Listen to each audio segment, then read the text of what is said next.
உணவே மருந்து. இந்த வார்த்தையை எல்லாரும் கேட்டிருப்போம் இல்லையா? ரொம்ப எளிமையா இருந்தாலும் எவ்வளவு ஆழமான விஷயம். ஆமா. நம்ம முன்னோர்கள் அவங்க ஆரோக்கியத்துக்கு உணவைத்தான் நம்பி இருந்தாங்க. இன்னைக்கு அந்த நம்பிக்கையோட மையமா இருக்கிற ஒன்ன பத்தி கொஞ்சம் ஆழமா பார்க்க போறோம். சரி. அதுதான் கீரைகள்.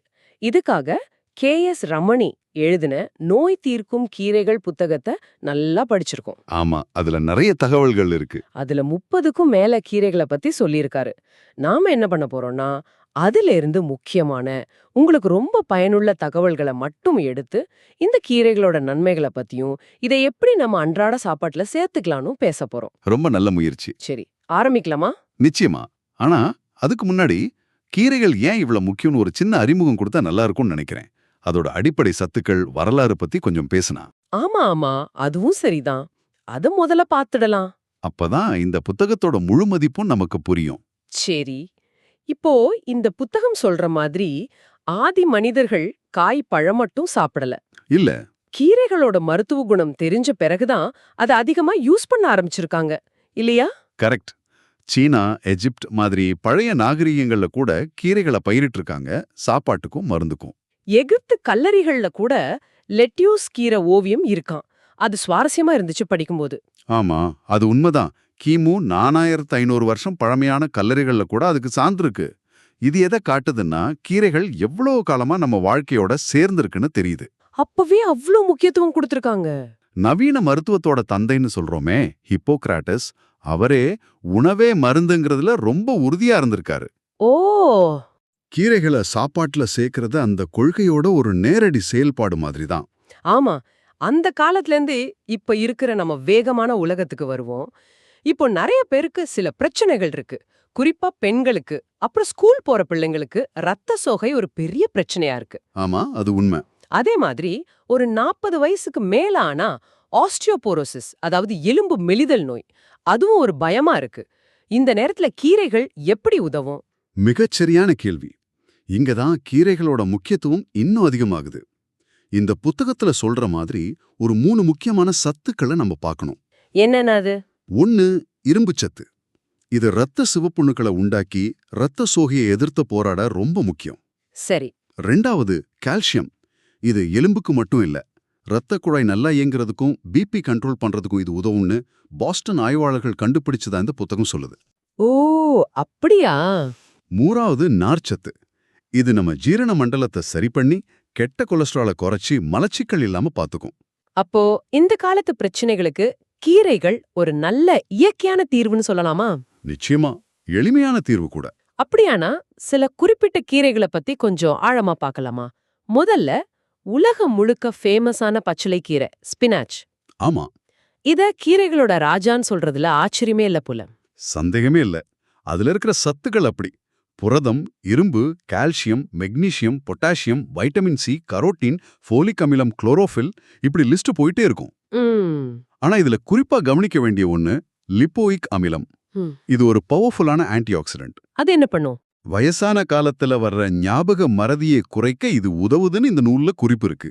அது மட்டும் இல்லாம நோய் எதிர்ப்பு சக்தியை அதிகமாக்குறது, கண் பார்வைக்கு நல்லது, இதயத்துக்கு நல்லது, ஜீரணத்துக்கும் நல்லது. முக்கியமா இரத்த சோகையை சரி பண்றதுல இதுக்கு பெரிய பங்கு இருக்கு. ஓ, அந்த லைப்போயிக் அமிலம் விஷயம் இன்ட்ரெஸ்டிங்கா இருக்கே. சரி, இத எப்படி சாப்பிட்டா முழு பலனும் கிடைக்கும்? சமைச்சு சாப்பிடலாமா இல்ல பச்சையா? புத்தகம் என்ன சொல்லுதுன்னா, பச்சையா சாலட்ல போடுறது இல்ல ஜூஸா குடிக்கிறது நல்லதுங்கிறாங்க. அப்போ சத்து முழுசா கிடைக்கும். சமைக்கணும்னா? சமைக்கணும்னா ரொம்ப நேரம் வேக வைக்க கூடாது. அரை வேக்காட்டுல கொஞ்ச நேரத்துல சமைக்கிறது நல்லது. அப்பதான் சத்துக்கள் ஓரளவுக்கு தங்கும். சரி. அதோட சமைச்ச கீரையிலயோ இல்ல சாலட்லயோ கொஞ்சம் எலுமிச்சை சாறு சேர்த்தா இன்னும் நல்லது. அது எதுக்கு? அதுல இருக்கிற வைட்டமின் சி கீரையில இருக்கிற இரும்பு சத்தை நம்ம உடம்பு நல்லா உறிஞ்சிக்கிறதுக்கு உதவும். இது நல்ல டிப். ஆனா இந்த பச்சிலைக்காரைய பத்தி ஒரு எச்சரிக்கையும் சொன்னாங்க இல்லையா? ஆமா, அது ரொம்ப முக்கியம். இதுல ஆக்சாலிக் அமிலம், ஆக்சாலிக் ஆசிட் கொஞ்சம் அதிகம். ஓ, இது சிலருக்கு குறிப்பா சிறுநீரக கல் பிரச்சனை இருக்கிறவங்களுக்கு பாதிப்பை ஏற்படுத்தலாம். அதனால அப்படிப்பட்டவங்க டாக்டர் கிட்ட கேட்டுட்டு ரொம்ப அளவா தான் சாப்பிடணும். அப்ப மத்தவங்க? மத்தவங்களும் கூட இத தயிர் இல்ல பால் மாதிரி கால்சியம் இருக்கிற உணவுகளோட சேர்த்து சாப்பிட்டா நல்லது. ஏன் அப்படி? அந்த கால்சியம் ஆக்சாலிக் அமிலத்தை உடம்பு உறிஞ்சிக்கிறத குறைக்கும்னு 2013ல இங்கிலாந்து இங்கிலாந்து ஊட்டச்சத்து நிபுணர்கள் கண்டுபிடிச்சதா இந்த நூல்ல இருக்கு. ஓஹோ, சரி சரி, இது நல்ல தகவல். சரி, பச்சளை கீரைக்கு அப்புறம் அடுத்து பருப்பு கீரை, பர்ஸ்லேன். இத பத்தி படிச்சப்போ ஒரு விஷயம் ரொம்ப ஆச்சரியமா இருந்துச்சு. நீங்க அந்த ஒமேகா 3 பத்தி சொல்றீங்கன்னு நினைக்கிறேன். அதேதான். ஆமா, செடி வகைகள்லயே ஒமேகா 3, குறிப்பா N3 லினோலெனிக் அமிலம் அதிகமா இருக்கிற சில கீரைகள்ல இது ரொம்ப முக்கியமானது. இதுதான் இதோட ஸ்பெஷாலிட்டி. மீன் சாப்பிடாதவங்களுக்கு இது பெரிய வரம் இல்லையா? நிச்சயமா வெஜிடேரியன்ஸ்க்கு இது ஒரு வரப்பிரசாதம்னே சொல்லலாம். இந்த ஒமேகா 3 ஏன் இவ்ளோ முக்கியம்? அதனால என்ன பயன்? ஏன்னா இந்த N3 அமிலம் நம்ம உடம்புல DHA அப்படிங்கிற இன்னொரு முக்கியமான கொழுப்பு அமிலமா மாறுது. DHA. ஆமா, அது மூளை வளர்ச்சிக்கும் செயல்பாட்டுக்கும் ரொம்ப ரொம்ப முக்கியம். அது போக ஒமேகா 3 இதயத்துக்கு ரொம்ப நல்லது. எப்படின்னு கொஞ்சம் சொல்லுங்களேன். இது இரத்தக் குழாயில அடைப்பு வராம பாத்துக்கும். ஹார்ட் அட்டாக் வர ரிஸ்க குறைக்கும். கெட்ட கொலஸ்ட்ரால், அதாவது LDL ஐ குறைச்சு நல்ல கொலஸ்ட்ரால் HDL அதிகமாக்கும். அட, மனச்சோர்வை குறைச்சு யோசிக்கிற திறனை அதிகமாக்கணும் சில ஆய்வுகள் சொல்லுது.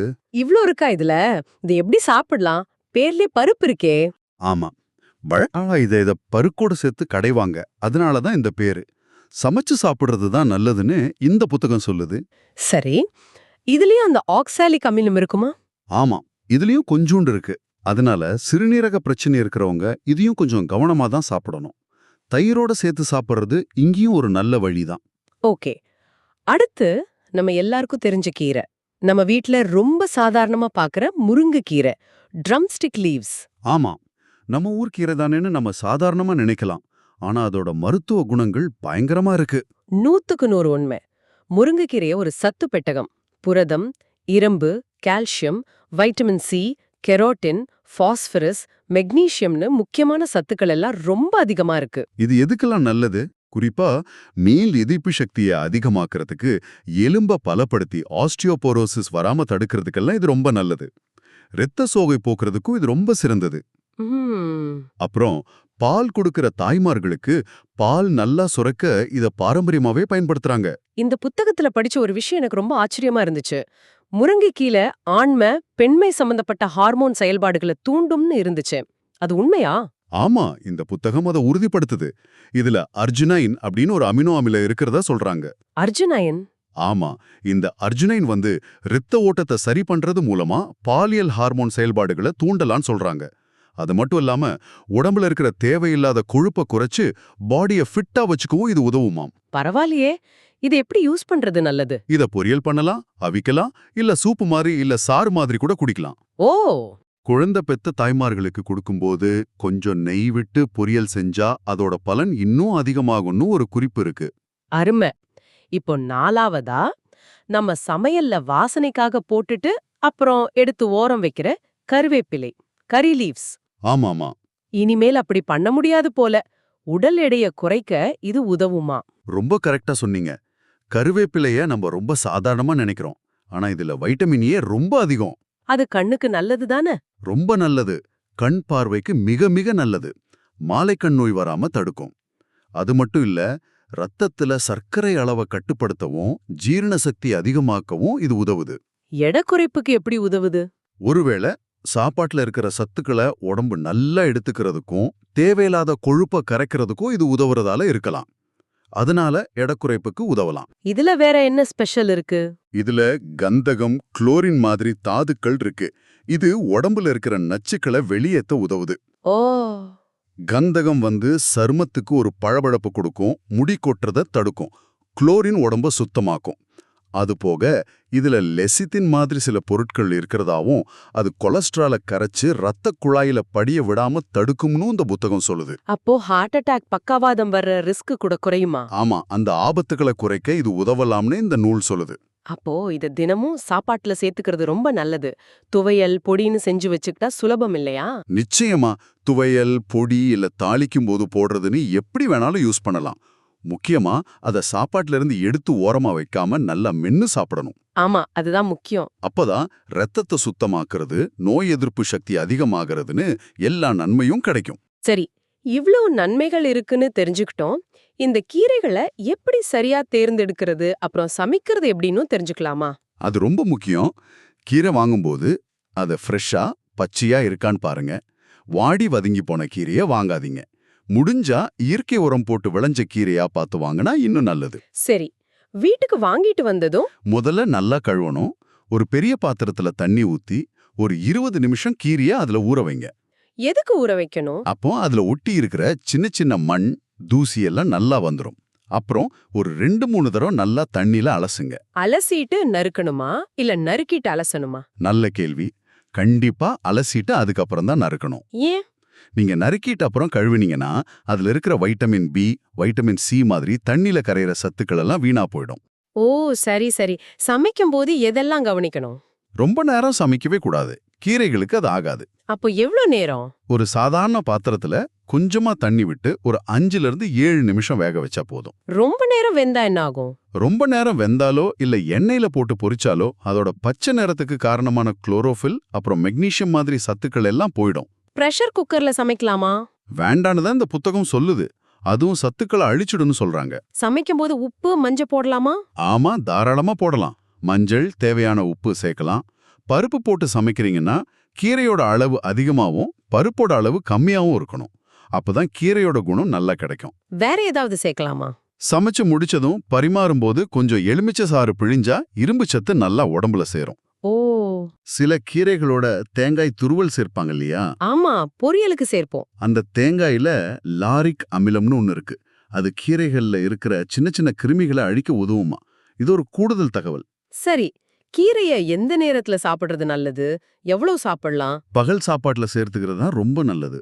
ஏன் ராத்திரி சாப்பிடக்கூடாதா? கீரை ஜீரணமாக கொஞ்சம் நேரம் எடுக்கும். அதனால ராத்திரில சாப்பிட்டா சிலருக்கு செரிமான பிரச்சனை வரலாம். பகல்ல சாப்பிட்டா அந்த பிரச்சனை இல்ல. எப்படி சாப்பிடணும்? சாதத்தோடவா? ஆமா, சாதம் இல்ல கேழ்வரகு, கம்பு மாதிரி தானியங்களோட சேர்த்து சாப்பிட்டா முழு பலனும் கிடைக்கும். எவ்வளவு சாப்பிடலாம் ஒரு நாளைக்கு? இந்த புத்தகம் ஒரு பொதுவான அளவு சொல்லுது. குழந்தைங்க ஒரு நாளைக்கு 50 கிராம் சாப்பிடலாம். ஆண்கள் 40 கிராம், பெண்கள் 100 கிராம் வரைக்கும் சாப்பிடலாம். ஓ, பெண்களுக்கு அதிகமா? ஆமா, இது ஒரு பொதுவான கணக்கு தான். அவங்கவங்க உடல்நிலைக்கு ஏத்த மாதிரி மாத்திக்கலாம். முக்கியமா அளவோட சாப்பிடணும். ஆக மொத்தத்துல இந்த கீரைகள் வெறும் இலைங்கள்ல, நம்ம ஆரோக்கியத்தோட பொக்கிஷம்னே சொல்லலாம். நிச்சயமா.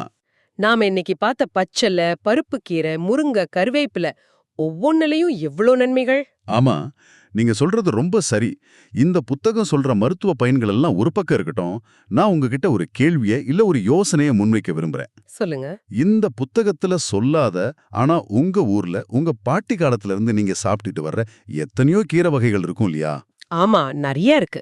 அந்த மாதிரி உங்க பகுதிக்கே உரிய கீரைகளை தொடர்ந்து சாப்பாட்டுல சேர்த்துக்கிறது உங்களோட குடல் ஆரோக்கியத்தை, அதாவது கட் ஹெல்த் எப்படி சரி பண்ணும், உங்களோட நோய் எதிர்ப்பு சக்தியை நீண்ட காலத்துக்கு அது எப்படி வலுப்படுத்தும்னு நீங்க என்னைக்காவது யோசிச்சு பார்த்திருக்கீங்களா? இல்ல. இது நம்ம முன்னோர்களோட சாப்பாட்டு முறையில ஒழிஞ்சிருக்கிற ஒரு ரகசியமா கூட இருக்கலாம். இத பத்தி நீங்களே கொஞ்சம் தேடி பார்க்கலாம் இல்லையா? இது ரொம்ப நல்ல ஆழமான சிந்தனை. கண்டிப்பா யோசிக்க வேண்டிய விஷயம். ஆக உங்க ஆரோக்கிய பயணத்துல கீரைகளுக்கு ஒரு முக்கியமான இடம் கொடுங்க. ஆமா. இந்த கலந்துரையாடல் கே.எஸ். ரமணி அவரோட நோய் தீர்க்கும் கீரைகள் புத்தகத்துல இருக்கிற முக்கியமான தகவல்களை உங்களுக்கு கொடுத்திருக்கோம்னு நம்புறோம். நலமா வாழுங்க.